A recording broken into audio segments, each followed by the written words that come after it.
kita bicara masalah situs Ratu Boko. Secara arkeologis di sini merupakan suatu kompleks yang cukup luas. Ada beberapa hal yang berkaitan dengan situs ini, antara lain mengenai fungsi.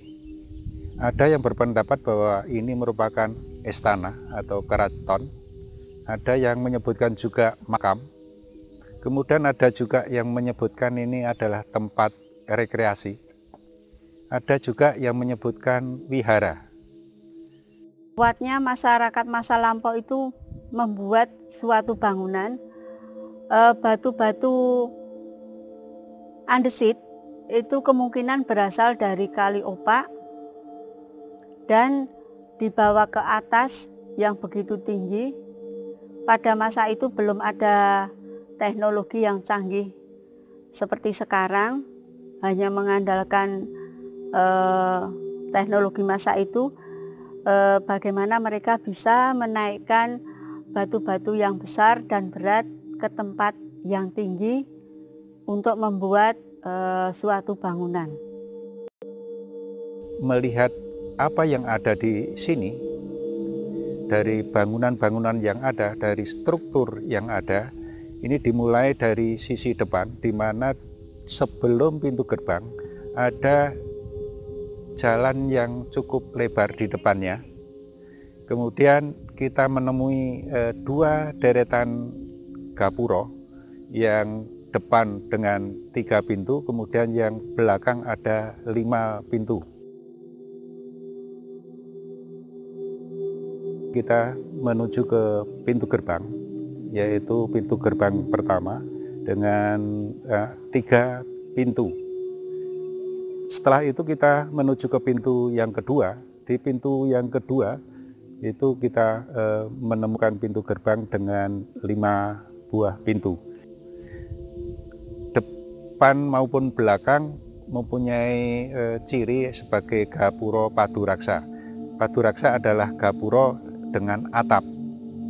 Berbeda dengan gapura yang bentar di mana tidak mempunyai atap. Tapi semua yang ada di sini, kalau kita melihat data-data yang ada, itu adalah gapura paduraksa.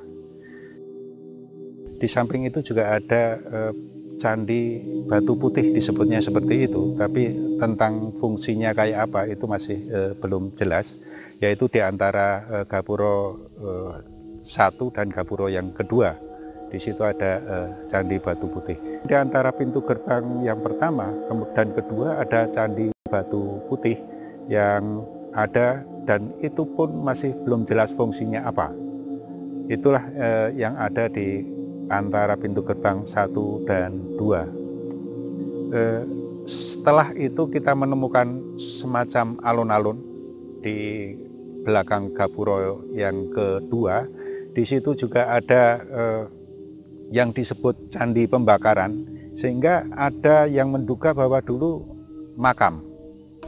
Kemudian ini yang kaitannya dengan candi pembakaran tadi, disebut pembakaran karena dulu konon pernah ditemukan abu, ya. Yang diperkirakan abu manusia itu, tapi kita tidak tahu persisnya abu itu abu apa kan gitu. Selain itu di belakang candi pembakaran ada kolam yang cukup luas gitu, dan kolam ini merupakan ciri khasnya Boko karena fungsi penampungan air ini sangat diperlukan di sini.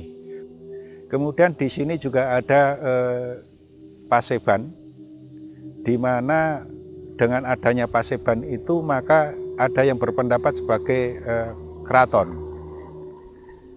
Ya, kita di paseban ada 2 paseban, yang timur maupun barat, yang diperkirakan dulu berhadap-hadapan, ya, dari menghadap ke timur, ada yang menghadap ke barat.